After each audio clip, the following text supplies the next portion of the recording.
So, sa hand, meron tayong 5 na projection. Ano yung 5 na projection sa hand? Ito sila. Ang hand, merong isang PA, merong AP, merong dalawang, actually, tatlo yan.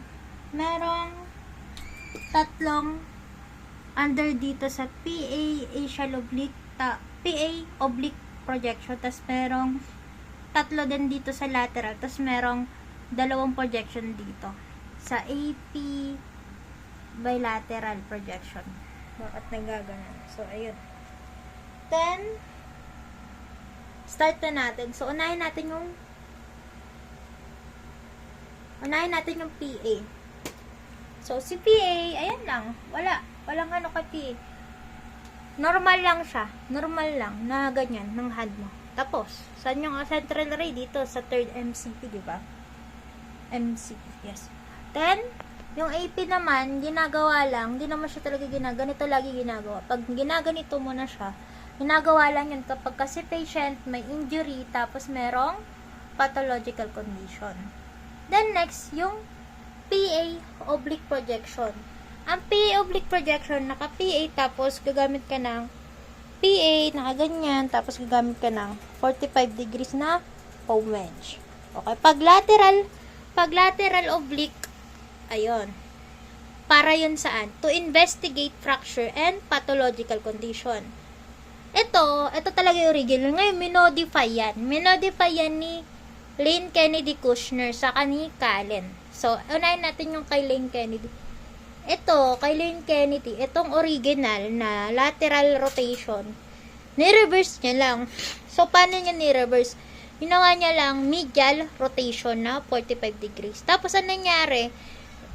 Nagbago rin yung structure show niya. Anong nangyari? Metacarpal fracture and deformities naman. So, kapag gusto mo mag-investigate ng fracture saka ng pathological condition, lateral rotation. Kapag naman gusto mo fracture and deformities ng metacarpal, medial rotation. Pares lang yung 45.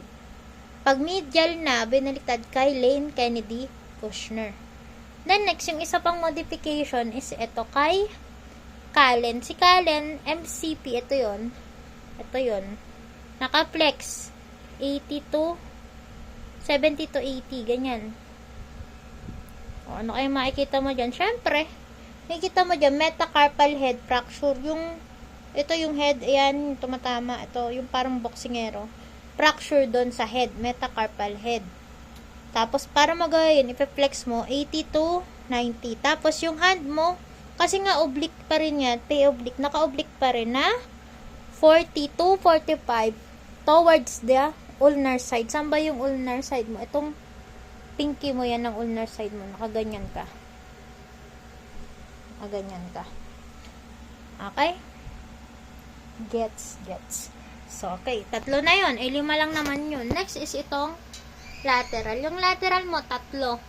Lateromedial. Pag sinabi ulit na lateral medial, ito yung position mo yan. Lateral projection. Ito, pag sinabi mo, yung lateral projection, dalawahan yan, diba? Yung pwedeng medial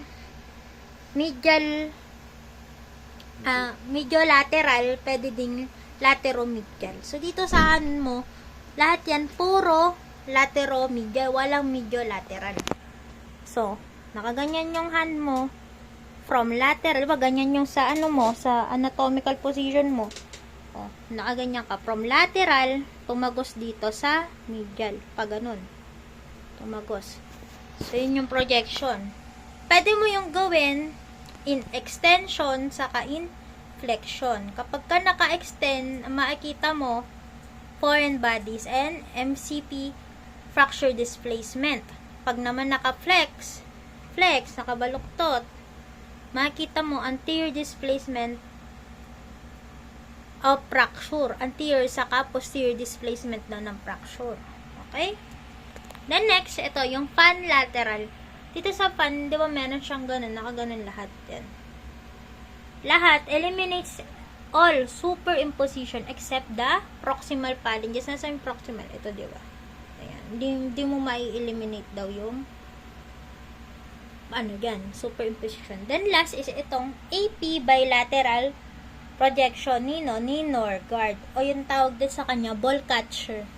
So, dalawa siya. Dalawang AP. Ganyan. Dalawang kamay mo nakaganyan. Parang sumasalo ng bola. Tapos, ang central ray mo, midway between MCP. Siguro sa gitna nung dalawang kamay. Nandoon.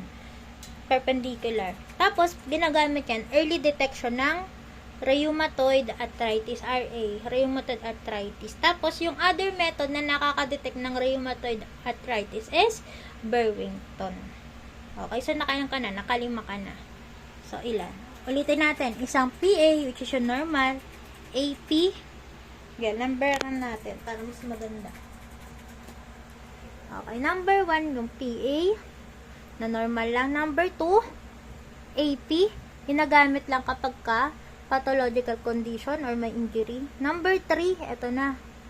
Yung POAP, pay oblique, which is 45, lateral siya. Tapos meron siya modification, Lane, Kennedy, and Kushner. Tapos yung kay Kallen. So, dalawa. Isang ginawang medial, isa naman na pinlex. Tapos, para dito sa fracture ng metacarpal head. Then next is itong lateral projection, 3. Puro lahat nakaganito. Puro lahat nakaganyan.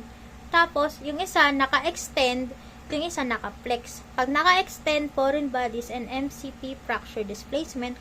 Pag naman naka-flexion, anterior displacement of anterior and posterior displacement ng fracture.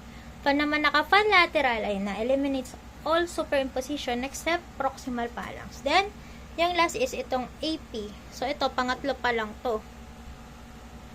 Pang-apat na to. Pang-apat na tong lateral mo.